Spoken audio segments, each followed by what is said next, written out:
नमस्कार दोस्तों, स्वागत है आपका आज के मुख्य समाचार में, जिसमें सबसे पहली और बड़ी खबर में आपको बताएंगे कि 2026 में हो सकता है भारत पाकिस्तान युद्ध। अमेरिकी थिंक टैंक ने चेताया, दोनों देशों ने बढ़ाई हथियारों की खरीद। खबर में आगे जिक्र होगा कि घुसपैठ, बांग्लादेश बॉर्डर पर फेंसिंग और निशाने पर ममता, अमित शाह ने सेट कर दिया बंगाल चुनाव का टोन। आगे जिक्र होगा कि पीएम मोदी ने 2025 को बताया नागरिक केंद्रित सुधारों का महावर्ष, बोले रिफॉर्म एक्सप्रेसवे पर सवार भारत। इसी के साथ आगे जिक्र होगा कि पाकिस्तान के अल्पसंख्यकों पर भारत का सख्त जवाब, विदेश मंत्रालय ने आरोपों को किया सिरे से खारिज। और इसी के साथ आपको बताएंगे कि नए साल का जश्न होगा फीका, उत्तर भारत के 6 राज्यों में बारिश की चेतावनी, आईएमडी का अलर्ट। दोस्तों, हर एक खबर की गहराई में आपको ले जाएंगे, लेकिन उससे पहले आपसे निवेदन की वीडियो कीजिए लाइक और चैनल को सब्सक्राइब करके बेल आइकन दबाकर कमेंट में लिखिए जय हिंद। रुक करते हैं सबसे पहली और बड़ी खबर की तरफ। 2026 में हो सकता है भारत पाकिस्तान युद्ध, अमेरिकी थिंक टैंक ने चेताया, दोनों देशों ने बढ़ाई हथियारों की खरीद। जी हाँ दोस्तों, भारत और पाकिस्तान के बीच साल 2026 में युद्ध हो सकता है, ये चेताया है अमेरिका के एक think tank council on foreign relations ने। थिंक टैंक ने अपने कॉन्फ्लिक्ट्स टू वॉच इन 2026 नाम की रिपोर्ट में कहा है कि बढ़ती आतंकी गतिविधियों के चलते भारत और पाकिस्तान के बीच फिर से युद्ध होने की संभावना है। बता दें कि भारत और पाकिस्तान के बीच मई महीने में भी 4 दिनों तक झड़प हुई थी। इस दौरान एक दूसरे की तरफ ड्रोन और मिसाइलें दागी गई थी। पहलगाम में पाकिस्तानी आतंकियों ने पर्यटकों पर हमला कर दिया था। इस हमले में 26 लोगों की मौत हुई थी और इसके जवाब में भारत ने ऑपरेशन सिंदूर चलाकर पाकिस्तानी सेना के कई ढांचों को तबाह कर दिया था। इसके बाद युद्ध विराम का ऐलान किया गया था। इसके बाद से जम्मू कश्मीर में कोई बड़ा आतंकी हमला नहीं हुआ है। हालांकि सूत्रों के मुताबिक जानकारी सामने आई है कि इस सर्दी में जम्मू क्षेत्र में करीब 30 से ज़्यादा पाकिस्तानी आतंकी छिपे हुए हैं। रुक करते हैं अगली ब्रेकिंग न्यूज़ की तरफ। घुसपैठ, बांग्लादेश बॉर्डर पर फेंसिंग और निशाने पर ममता, अमित शाह ने सेट कर दिया बंगाल चुनाव का टोन। जी हां दोस्तों, केंद्रीय गृह मंत्री अमित शाह ने मंगलवार पश्चिम बंगाल की ममता सरकार पर जोरदार हमला बोला। अमित शाह ने कहा कि सरकार हमें जमीन नहीं दे रही है, इसी कारण हम बांग्लादेशी सीमा की बाड़ाबंदी नहीं पूरी कर पा रहे हैं। कोलकाता में मीडिया को संबोधित करते हुए अमित शाह ने कहा कि ममता बनर्जी चुनाव लाभ के लिए बांग्लादेशियों की घुसपैठ को बढ़ावा दे रही हैं। पश्चिम बंगाल के लोग घुसपैठ को लेकर चिंतित हैं। हम घुसपैठियों की न केवल पहचान करेंगे बल्कि उन्हें खदेड़ भी देंगे। अमित शाह ने कहा कि बीजेपी पूर्वी सीमाओं से घुसपैठ रोकेगी और सत्ता में आने के बाद बंगाल का पुनरुत्थान सुनिश्चित करेगी। केंद्रीय गृह मंत्री ने कहा कि ममता बनर्जी के नेतृत्व में भ्रष्टाचार के कारण पूरे पश्चिम बंगाल में विकास थम गया है। पीएम मोदी की ओर से शुरू की गई सभी फायदेमंद योजनाएं यहां टोल सिंडिकेट का शिकार हो गई हैं। पिछले 14 सालों से डर और भ्रष्टाचार पश्चिम बंगाल की पहचान बन गए हैं। उन्होंने कहा कि 15 अप्रैल 2026 के बाद जब पश्चिम बंगाल में भाजपा सरकार बनेगी तो हम बंग गौरव और बंग संस्कृति को फिर से जिंदा करेंगे।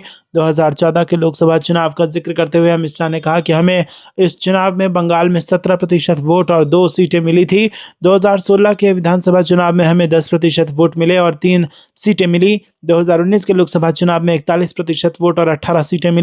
2021 के विधानसभा इलेक्शन में हमें 38% वोट मिले और 77 सीटें मिली। अमित शाह ने कहा कि जिस पार्टी को सिर्फ 3 सीटें मिली थी उसे 5 साल के अंतराल में 77 सीटें मिली। रुक करते हैं अगली ब्रेकिंग न्यूज़ की तरफ। पीएम मोदी ने 2025 को बताया नागरिक केंद्रित सुधारों का महापर्व, बोले रिफॉर्म एक्सप्रेस पर सवार है भारत। जी हाँ दोस्तों, यहाँ पर प्रधानमंत्री नरेंद्र मोदी ने मंगलवार को 2025 को भारत के लिए एक ऐतिहासिक वर्ष बताया और कहा कि देश ने कराधान, श्रम, व्यापार, ऊर्जा, शिक्षा और ग्रामीण रोजगार सहित कई क्षेत्रों में सुधारों के साथ सुधार के एक्सप्रेस में सवार भारत हो गया है। उन्होंने कहा कि भारत ने सुधार की रफ्तार पकड़ ली है। 2025 में विभिन्न क्षेत्रों में अभूतपूर्व सुधार हुए जिन्होंने हमारी विकास यात्रा को गति प्रदान की है। ये सुधार एक विकसित भारत के निर्माण के हमारे प्रयासों को भी बल देंगे। एक विस्तृत लिंक्ड इन पोस्ट में यहाँ पर प्रधानमंत्री ने इस बात पर जोर दिया कि सुधारों को एक सतत राष्ट्रीय मिशन के रूप में आगे बढ़ाया गया है जो पिछले 11 वर्षों की प्रगति पर आधारित है। उन्होंने लिखा कि हमने संस्थाओं का आधुनिकीकरण किया, शासन को सरल बनाया और दीर्घकालिक समावेशी विकास की नींव को मजबूत किया। प्रमुख उपायों में वस्तु एवं सेवा कर में परिवर्तन शामिल थे, जिसमें विवादों को कम करने और अनुपालन में सुधार लाने के लिए 5% और 18% की सरल 2 स्तरीय संरचना लागू की गई। रुक करते हैं अगली ब्रेकिंग न्यूज़ की तरफ। पाकिस्तान के अल्पसंख्यकों पर बयान पर भारत का सख्त जवाब, विदेश मंत्रालय ने आरोपों को किया सिरे से खारिज। जी हाँ दोस्तों, भारत ने पाकिस्तान के विदेश मंत्रालय द्वारा भारत में अल्पसंख्यकों के कथित उत्पीड़न को लेकर जताए गए आलोचनात्मक बयान पर कड़ा जवाब दिया है। विदेश मंत्रालय के प्रवक्ता रणधीर जायसवाल ने मीडिया से बातचीत में पाकिस्तान की टिप्पणी को पूरी तरह खारिज करते हुए कहा कि यह टिप्पणी उस देश से आई है जिसका खुद का अल्पसंख्यकों के प्रति रिकॉर्ड बेहद खराब है। रणधीर जायसवाल ने कहा कि पाकिस्तान में धार्मिक अल्पसंख्यकों के खिलाफ व्यवस्थित और गंभीर उत्पीड़न एक स्थापित तथ्य है जिसे कोई नजरअंदाज नहीं कर सकता। उन्होंने साफ किया कि पाकिस्तान की आलोचनाओं से वहां हो रहे अत्याचारों की वास्तविकता टाली नहीं जा सकती। भारत ने इस बात पर जोर दिया कि पाकिस्तान की आरोप लगाने और ध्यान भटकाने की कोशिशें वास्तविकता को नहीं बदल सकती। पाकिस्तान ने हाल ही में अपने विदेश मंत्रालय के बयान में भारत में अल्पसंख्यकों के खिलाफ कथित उत्पीड़न पर चिंता जाहिर की थी। उन्होंने क्रिसमस के दौरान तोड़फोड़ की घटनाओं और मुसलमानों के खिलाफ हिंसा का हवाला देते हुए भारत में इंटॉलरेंस और डर का माहौल बनाने का आरोप लगाया था। पाकिस्तानी बयान में यह भी दावा किया गया था कि भारतीय अधिकारी मुसलमानों के घरों को तोड़ रहे हैं और लिंचिंग की घटनाओं के संदर्भ में तनाव फैला रहे हैं। रुक करते हैं अगली ब्रेकिंग न्यूज़ की तरफ। नए साल का जश्न होगा फीका, उत्तर भारत के 6 राज्यों में बारिश की चेतावनी, आईएमडी का अलर्ट। जहां दोस्तों आपको बता दें कि देश में जहां नए साल के आगमन की तैयारी लोग जोरों से कर रहे हैं, वहीं मौसम विभाग ने एक टेंशन भरा अलर्ट जारी कर दिया है। आईएमडी के मुताबिक उत्तर भारत के 6 राज्यों में बारिश का अलर्ट जारी कर दिया गया है। लोगों ने इस दौरान सतर्क रहने के लिए लोगों से कहा गया है। पहाड़ी राज्यों में कुछ जगहों पर भीषण बर्फबारी की संभावना जताई गई है। वहीं इस बारिश और बर्फबारी से तापमान में 2 से 3 डिग्री की कमी आने की संभावना जताई गई है। दोस्तों देश के पूर्वी भाग और उत्तरी भाग में जहां शीतलहर कहर बरपा रही है, तो वहीं मौसम विभाग ने नए साल पर टेंशन भरा अलर्ट जारी कर दिया है। 31 दिसंबर की शाम से 6 राज्यों दिल्ली, हिमाचल, उत्तराखंड, पंजाब, हरियाणा और जम्मू कश्मीर में बारिश और बर्फबारी की चेतावनी जारी की गई है और इस दौरान लोगों को काफ़ी सतर्क रहने की जरूरत है। वहीं इस बारिश की वजह से पारा तेजी से नीचे गिरेगा। दिल्ली में 31 दिसंबर को मौसम के बिगड़ने की संभावना जताई गई है। वहीं 1 जनवरी यानी नए साल पर बारिश का भी अलर्ट जारी किया गया है। इसकी वजह से घर से बाहर निकलना मुश्किल हो सकता है। लोगों को थोड़ा सा सतर्क रहने की जरूरत है। दिल्ली में अधिकतम तापमान 20 डिग्री सेल्सियस तो न्यूनतम तापमान 10 डिग्री सेल्सियस रहने की संभावना है। हालांकि सुबह के समय दिल्ली का अधिकतम तापमान गिर के 8 से 9 डिग्री सेल्सियस तक आ सकता है। यूपी में यहां पर 2025 के आखिरी दिन 20 से अधिक शहरों में घने कोहरे मुश्किलें पैदा कर सकता है। सुबह के समय यात्रा करने वाले लोगों को विशेष रूप से सतर्क रहने की जरूरत है। जिन जिलों में घने कोहरे की चेतावनी जारी की गई है उनमें गोरखपुर, महाराजगंज और संत कबीरनगर, बहराइच, गोंडा, सैफई, मैनपुरी, बिजनौर, रामपुर, बलरामपुर, कानपुर, लखनऊ, सीतापुर, आगरा, टुंडला, मुजफ्फरनगर, बरेली, अमेठी, मेरठ और बाराबंकी शामिल हैं। रुक करते हैं अगली ब्रेकिंग न्यूज़ की तरफ। कृषि से इंडस्ट्री तक दौड़ा यूपी के विकास का पहिया, योगी सरकार के 10 बड़े फैसले बने नए आधारशिला। जी हाँ दोस्तों, यहाँ पर उत्तर प्रदेश के लिए वर्ष 2025 केवल कैलेंडर का एक पन्ना नहीं बल्कि नीति, निर्णय और परिणामों का एक स्वर्णिम अध्याय साबित हुआ है। मुख्यमंत्री योगी आदित्यनाथ के नेतृत्व में राज्य सरकार ने इस वर्ष ऐसे दूरगामी निर्णय लिए हैं जिन्होंने समाज के हर वर्ग, किसान, युवा, महिला, श्रमिक और शिक्षक के जीवन में सकारात्मक बदलाव की नई इबारत लिखी है। कृषि से लेकर हाई टेक इंडस्ट्री तक उत्तर प्रदेश ने इस साल अपनी अर्थव्यवस्था को $1 ट्रिलियन के लक्ष्य की ओर मजबूती से अग्रसर किया है। दृढ़ इच्छा शक्ति और जनहित केंद्रित सोच के चलते वर्ष 2025 में लिए गए सीएम योगी आदित्यनाथ के फैसले उत्तर प्रदेश के विकास की मजबूत नींव बने। रुख करते हैं अगली ब्रेकिंग न्यूज़ की तरफ। लखनऊ में भेड़ों की मौत का सीएम योगी ने लिया संज्ञान, आर्थिक मदद का किया ऐलान, जांच का आदेश। यहाँ दोस्तों, राजधानी लखनऊ में प्रेरणा स्थल के पास दुबग्गा क्षेत्र में भारी संख्या में भेड़ों की अचानक हुई मौत के मामले को मुख्यमंत्री योगी आदित्यनाथ ने गंभीरता से लिया है। मुख्यमंत्री ने न केवल इस घटना की उच्च स्तरीय जांच के आदेश दिए हैं बल्कि पशुपालकों को हुए भारी नुकसान की भरपाई के लिए आर्थिक सहायता की घोषणा की है। शासन की इस त्वरित कार्रवाई से पीड़ित परिवारों को बड़ी राहत मिली है। सोमवार की शाम 170 भेड़ों की मौत हो गई थी और करीब 200 से अधिक भेड़ें बीमार बताई जा रही हैं जिनका इलाज कराया जा रहा है। दुबग्गा में भेड़ों की मौत की खबर जैसे ही मुख्यमंत्री कार्यालय पहुंची, सीएम योगी ने तत्काल संबंधित अधिकारियों से रिपोर्ट तलब की। पशुपालकों की आजीविका पर आए इस संकट को देखते हुए मुख्यमंत्री ने प्रति भेड़ 10,000 रुपये की आर्थिक मदद देने का ऐलान किया है। यह सहायता राशि उन गरीब परिवारों के लिए संजीवनी साबित होगी जिनकी पूरी कमाई इन पशुओं पर निर्भर थी। मुख्यमंत्री ने प्रशासन को निर्देश दिया कि सहायता राशि के वितरण में किसी भी प्रकार की देरी न की जाए। रुक करते हैं अगली ब्रेकिंग न्यूज़ की तरफ। अभी हमारा घटोत्कच और हडिम्बा नहीं देखा, चिकन नेक पर बांग्लादेश को नागालैंड के नेता ने ललकारा। जी हाँ दोस्तों, बांग्लादेश में कुछ कट्टरपंथी ताकतों की ओर से जिस तरह से भारत विरोधी माहौल बनाने की कोशिश हुई है उसको लेकर नागालैंड के खेल मंत्री तेमजेन इमना ओलोंग ने बहुत ही जोरदार नाराजगी जाहिर की है। उन्होंने ये नाराजगी खासकर बांग्लादेश में हिंदुओं की हुई जघन्य हत्याओं और भारत के सिलीगुड़ी कॉरिडोर को लेकर दी गई धमकियों को लेकर जताई है। उन्होंने महाकाव्य महाभारत के पात्रों का उदाहरण देकर ऐसे कट्टरपंथियों को सुधारे जाने की कड़ी चेतावनी दी है।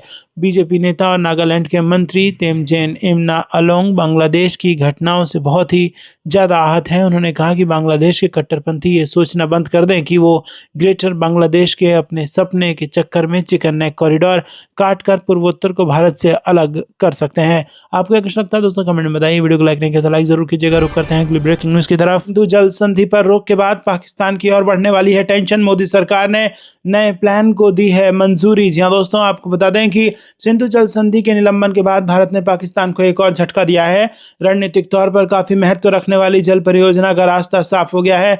पर्यावरण मंत्रालय के एक पैनल ने जम्मू कश्मीर के किश्तवाड़ में चिनाब नदी पर 260 मेगावाट की दुलहस्ती स्टेट 2 जल विद्युत परियोजना को मंजूरी दे दी है। ये मंजूरी केंद्र शासित प्रदेश के रामबन जिले में इसी नदी पर 1856 मेगावाट की सावलकोट जल विद्युत परियोजना के निर्माण को दी गई मंजूरी के 2 महीने बाद आई है। इस फैसले के बाद पाकिस्तान की टेंशन बढ़ने वाली है। ऑपरेशन सिंधु के दौरान सिंधु जल संधि के निलंबन और अब इस प्रोजेक्ट के जरिए भारत ने पाकिस्तान को कड़ा संदेश दिया है। भारत ने एक क्लियर मैसेज दिया है कि जल संसाधनों के मुद्दे पर भारत अपने हितों से कोई समझौता नहीं करेगा। इन दोनों परियोजनाओं से चिनाब नदी की क्षमता का अधिक से अधिक उपयोग होगा। चिनाब सिंधु और झेलम के साथ पश्चिमी नदियों में से एक है जिसका पानी अभी तक बिना इस्तेमाल किए पाकिस्तान की ओर चला जाता है। अब तक भारत ने जम्मू कश्मीर में पश्चिमी नदियों के विद्युत परियोजनाओं से प्राप्त की जा सकने वाली लगभग 20,000 मेगावाट की अनुमानित क्षमता से केवल 3482 मेगावाट क्षमता वाली जल विद्युतीय उत्पाद इकाइयों का निर्माण किया है। रुक करते हैं अगली ब्रेकिंग न्यूज की तरफ। 2 सबसे बड़े भगोड़े विजय माल्या के साथ वीडियो। अब सरकार से माफी मांगने लगे ललित मोदी। जी हाँ दोस्तों, IPL के संस्थापक और घोटाले के आरोपी ललित मोदी ने भारत सरकार से माफी मांगी है। बीते दिनों उन्होंने लंदन की एक पार्टी का वीडियो शेयर किया था जिसमें वो किंगफिशर एयरलाइंस को दिए गए ऋणों के संबंध में धोखाधड़ी और धन शोधन के आरोपों में वांटेड विजय माल्या के साथ दिखाई दे रहे थे। वीडियो में उन्होंने खुद ही दोनों की जोड़ी को सबसे बड़ा भगोड़ा बताया था। अब ललित मोदी ने जो माफीनामा एक्स पर पोस्ट किया है उसने किसी वजह के जिक्र नहीं किया है। हालांकि माना जा रहा है कि इसी वीडियो के संबंध में उन्होंने माफी मांगी है। दोस्तों, आपको बता दें कि ललित मोदी ने कहा कि अगर मेरी बात से किसी को दुख पहुंचा है तो मैं उसके लिए माफ़ी मांगता हूं। खासतौर पर भारत सरकार से माफ़ी मांगता हूं क्योंकि सरकार के प्रति मेरे मन में बहुत सम्मान है। उन्होंने कहा कि मैं उद्देश्य वीडियो को प्रसारित करना एकदम नहीं था। मैं एक बार फिर तहे दिल से माफ़ी मांगता हूं। दोस्तों, ललित मोदी ने लंदन में विजय माल्या के 70वें जन्मदिन की पार्टी में वो शामिल हुए थे। वीडियो में ललित मोदी को ये कहते सुना जा सकता है कि हम 2 भगोड़े हैं, भारत के सबसे बड़े भगोड़े।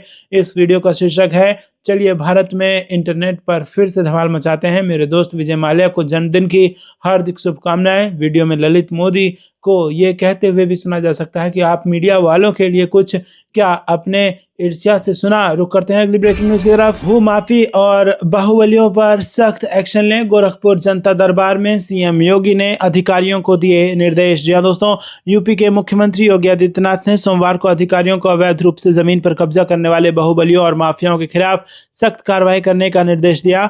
मुख्यमंत्री ने यह निर्देश गोरखनाथ मंदिर में जनता दर्शन कार्यक्रम के दौरान लोगों की शिकायतें सुनते हुए दिया। उन्होंने जनता को भरोसा दिलाया कि सरकार जबरदस्ती संपत्ति पर कब्जा करने वाले किसी भी व्यक्ति को नहीं बख्शेगी। एक आधिकारिक बयान के अनुसार मुख्यमंत्री ने महंत दिग्विजयनाथ स्मृति भवन ऑडिटोरियम में लोगों से मुलाकात की और उन्होंने आगंतुकों से बातचीत की। उनके आवेदन संबंधित अधिकारियों को सौंपे और उन्हें सभी मामलों का गुणवत्तापूर्ण और संतोषजनक निपटारा सुनिश्चित करने का निर्देश दिया। दोस्तों, योगी आदित्यनाथ ने शिकायतकर्ताओं से कहा कि चिंता न करें, हर समस्या का समाधान किया जाएगा। सरकार हर संभव मदद करेगी। जमीन से जुड़े विवादों के लिए उन्होंने अधिकारियों को सख्त कानूनी कार्रवाई करने का निर्देश दिया। पारिवारिक विवादों के मामलों में मुख्यमंत्री ने अधिकारियों से दोनों पक्षों से बात करके सौहार्दपूर्ण समाधान खोजने के लिए कहा। इलाज के लिए वित्तीय सहायता मांगने वाले आवेदनों पर मुख्यमंत्री योगी आदित्यनाथ ने आश्वासन दिया कि फंड की कमी स्वास्थ्य सेवा में बाधा नहीं बनेगी। बयान में कहा गया कि उन्होंने अधिकारियों को अस्पताल के अनुमानों को तेजी से तैयार करने और मुख्यमंत्री विवेकाधीन कोष से सहायता के लिए सरकार को भेजने का निर्देश दिया है। रुक करते हैं अगली ब्रेकिंग न्यूज की तरफ। बांग्लादेश बाहर, अफगानिस्तान के लिए भारत ने खोला खजाना। खाना तोहफे में भेजा ये सब। जी हाँ दोस्तों, भारत के पड़ोस में जहां एक तरफ बांग्लादेश कट्टरपंथियों की वजह से जल रहा है और भारत के खिलाफ लगातार जहर उगल रहा है, तो वहीं भारत अपने उन पड़ोसियों की जो भारत की संप्रभुता का सम्मान करते हैं और भारत के साथ खड़े रहते हैं, उनकी हमेशा मदद करता है। अपने पड़ोसी देशों की मदद करने के लिए भारत हमेशा ही आगे रहता है। फिर चाहे मुसीबत कैसे भी हो, भारत मदद का हाथ लेकर सबसे पहले पहुंचता है। और अब इसी मदद की कड़ी को आगे बढ़ाते हुए भारत ने अफगानिस्तान को एम्बुलेंस की एक खेप सौंपी है। इन एम्बुलेंसों को नई दिल्ली में दोनों देशों के बीच हुई उच्च स्तरीय वार्ता के दौरान भारत ने भेजने की बात कही थी और उसी बात को रखते हुए भारत ने ये खेप भेजी है। वहीं दोस्तों, आपको बता दें कि इसकी डिलीवरी अक्टूबर में हुई घोषणा के बाद से हुई है, जब भारत के विदेश मंत्री एस जयशंकर ने दिल्ली में अफगानी विदेश मंत्री मौलवी आमिर खान मुत्तकी से मुलाकात की थी। उस बैठक में जयशंकर ने इस उपहार को सद्भावना का इशारा बताया था और उन्होंने कहा था कि 20 एम्बुलेंस का ये उपहार दोस्ती और सहयोग का प्रतीक है। विदेश मंत्री एस जयशंकर ने यह भी कहा था कि भारत अफगान अस्पतालों को MRI और CT स्कैन मशीनें, टीके और कैंसर की दवाई भी उपलब्ध कराएगा। एम्बुलेंसों की ये डिलीवरी भारत और अफगानिस्तान के बीच बढ़ते स्वास्थ्य सहयोग को दिखाता है, जिसके तहत थैलीसीमिया सेंटर बना। रुख करते हैं अगली ब्रेकिंग न्यूज़ की तरफ। नए साल पर मजा किरकिरा, उत्तर भारत के 5 राज्यों में बारिश का अलर्ट, IMD का नया अपडेट। जी हाँ दोस्तों, आपको बता दें कि देश में नए साल का आगमन होने वाला है, लेकिन मौसम विभाग ने एक बुरी खबर दी है। दरअसल नए साल के एक दिन पहले से ही देश के उत्तरी और दक्षिणी भागों में मौसम बिगड़ने वाला है। इस बारिश के बाद कई राज्यों में अधिकतम तापमान में 3 से 4 डिग्री की गिरावट देखने को मिलेगी। लोगों को इस दौरान सावधान रहने के लिए कहा गया है। वहीं 15 से अधिक प्रमुख शहरों में घने कोहरे की चेतावनी जारी की गई है, यानी कहें तो नए साल पर घर से निकलना मुश्किल हो सकता है। दोस्तों, आपको बता दें कि मौसम विभाग के मुताबिक 31 दिसंबर की शाम से उत्तर भारत के 5 राज्यों में मौसम बिगड़ने वाला है। दिल्ली, हिमाचल, उत्तराखंड, कश्मीर और हरियाणा के लिए बारिश की चेतावनी जारी की गई है और इन राज्यों में बारिश के बाद तापमान में भी 3 से 4 डिग्री की कमी आ सकती है, जिससे ठंड बढ़ जाएगी। लोगों को इस दौरान सावधान रहने की जरूरत है। घर से बाहर निकलने से पहले एक बार मौसम का अपडेट जरूर जान ले। दोस्तों, मौसम विभाग के मुताबिक अगले 3 दिनों तक तमिलनाडु के कई हिस्सों में हल्की से मध्यम बारिश की संभावना जताई गई है। दोस्तों, दिल्ली में 30 दिसंबर की शाम से आसमान में बादल छा सकते हैं, लेकिन 31 दिसंबर से हल्की से मध्यम बारिश की चेतावनी जारी की गई है।